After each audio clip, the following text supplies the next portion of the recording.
Hello everyone, विकासू classes में आपका स्वागत है। आज के क्लास में हम मैथ पेपर 1 का करेंगे और यह कॉन्सेप्ट क्लास 3 होगा। आइए बिना टाइम को वेस्ट किए हुए क्लास को स्टार्ट करते हैं। यहाँ पर है, हमने पहला टाइप का क्वेश्चन लिया है जीन पियाजे का मैथ। यह एक कॉन्सेप्ट है, आइए इस कॉन्सेप्ट को समझते हैं। इनमें जीन पियाजे का मैथ, जीन पियाजे के अनुसार बच्चा सबसे पहले संख्याओं का नंबर का संरक्षण सीखता है। जो संख्या है उनका सबसे पहले संरक्षण सीखता है। कहने का मतलब हुआ कि उनके अंतर्गत कौन सा संख्या बड़ी है, कौन सी छोटी है, इन सारा ज्ञान सबसे पहले संरक्षण में, संख्याओं का संरक्षण का ज्ञान सबसे पहले बच्चों के अंदर आता है।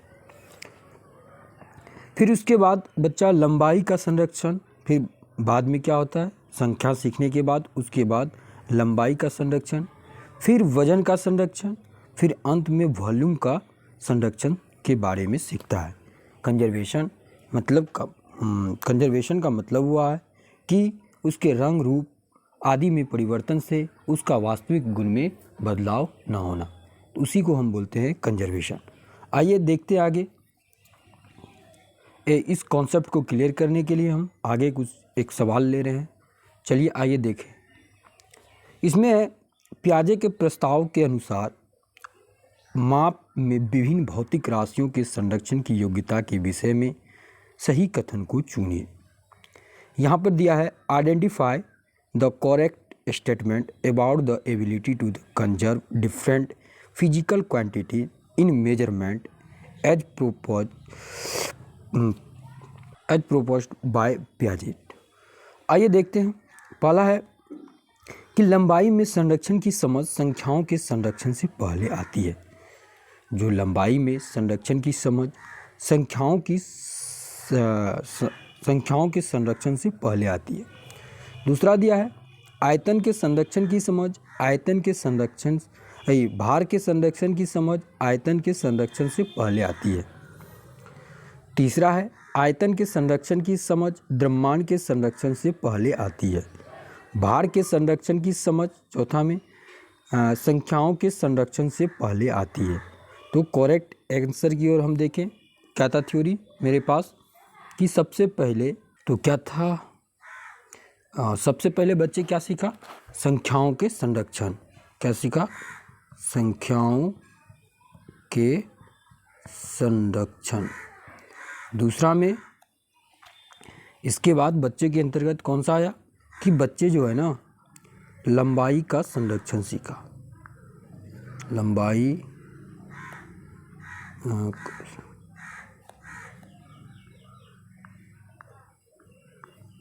संरक्षण।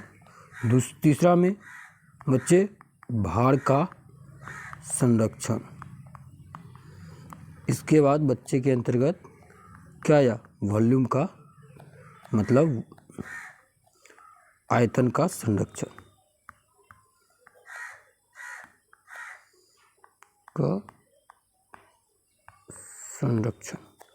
तो बच्चे के अंतर्गत देखा गया कि सबसे पहले बच्चों ने संख्याओं के संरक्षण के बारे में ज्ञान अर्जित किया, फिर लंबाई के संरक्षण के बारे में, फिर भार के संरक्षण के बारे में और तीसरा में आयतन के संरक्षण के बारे में।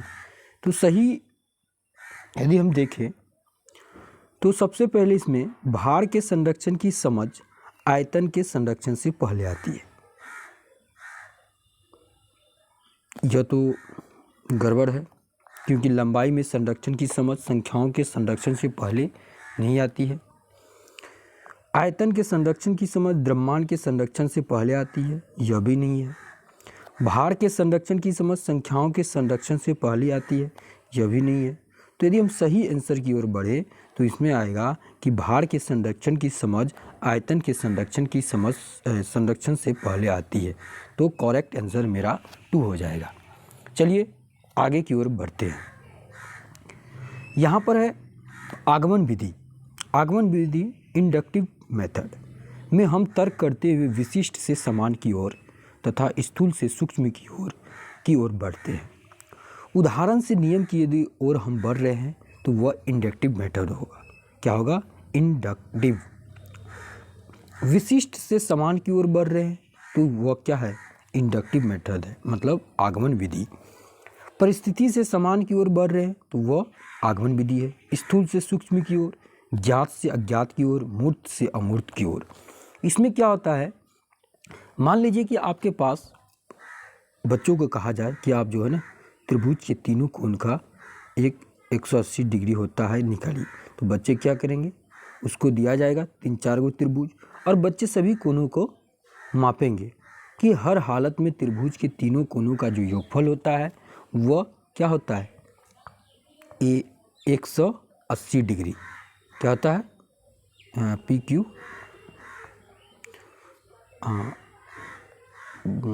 Z Y W. तो त्रिभुज, 3 त्रिभुज दिया गया है, तो बच्चे तीनों हर एक त्रिभुज के कोणों का योगफल निकालता है। तो इनमें भी देखा जाता है कि इसका भी 180 डिग्री हो रहा है और इसका भी कितना हो रहा है, 180 डिग्री और 180 डिग्री। तीनों कोणों का योगफल, इसका तीनों कोणों का योगफल 180 निकला, इसका भी तीनों कोणों का योगफल 180 निकला और इसका भी तीनों कोणों का योगफल 180 निकला। तो बच्चे ने नियम बना लिया, मतलब एक नियम का निर्माण किया कि त्रिभुज के तीनों कोणों का योगफल कितना होता है, त्रिभुज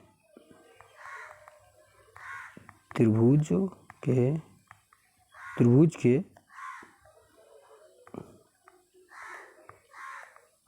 तीनों कोणों का योग कितना हुआ, 180 डिग्री। तो बच्चे क्या किया कि उदाहरण से क्या हुआ, उदाहरण से नियम की ओर गया। क्या हुआ, बच्चे क्या किया, उदाहरण से जब नियम की ओर जाता है तो यह क्या है, एक आगमन विधि का एग्जाम्पल है। आइए आगे देखते हैं।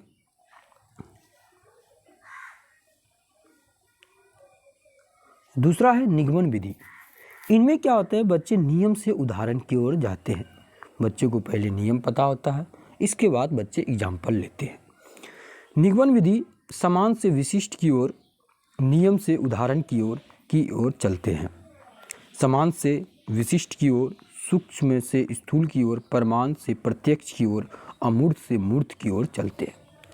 कहने का मतलब हुआ, इनमें क्या है कि यदि हम इस विधि के अंतर्गत सबसे पहले हम क्या करते हैं, नियम को लेते हैं।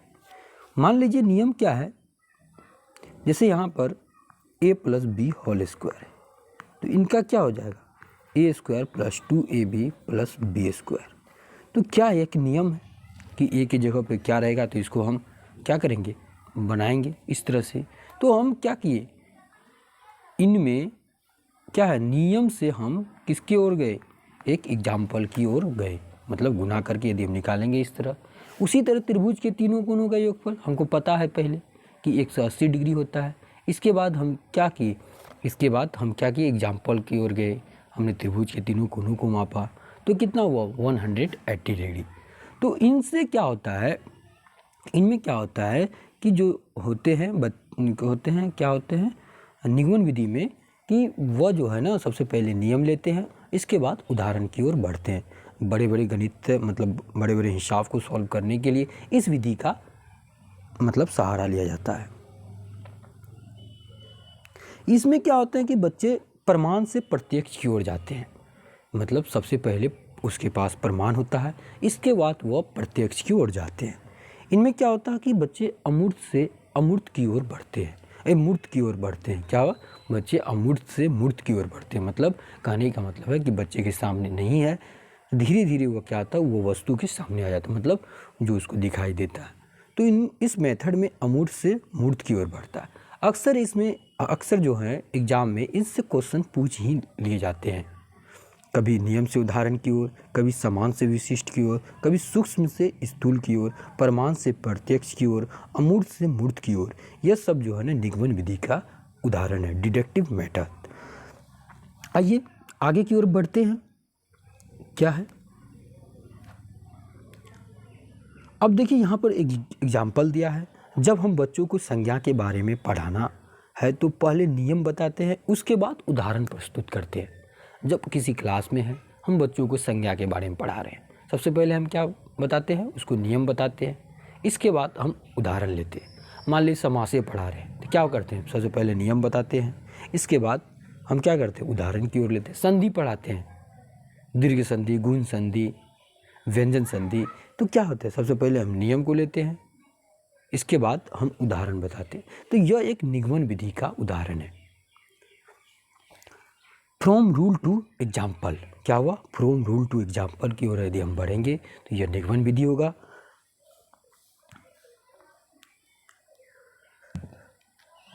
क्लास कैसा लगा, यदि अच्छा लगा तो हमारे चैनल को लाइक कर सकते हैं, क्या कर सकते हैं, लाइक कर सकते हैं, और अपने दोस्तों को शेयर कर सकते हैं, शेयर कर सकते हैं अपने दोस्तों को। और हमारे टेलीग्राम ग्रुप से ज्वाइन करना चाहते हैं इस पीडीएफ के लिए, तो इस वीडियो के डिस्क्रिप्शन में एक लिंक होगा, आप वहां पर क्लिक करके हमारे टेलीग्राम ग्रुप और चैनल दोनों में ज्वाइन ले सकते हैं और आप पीडीएफ को पा सकते हैं।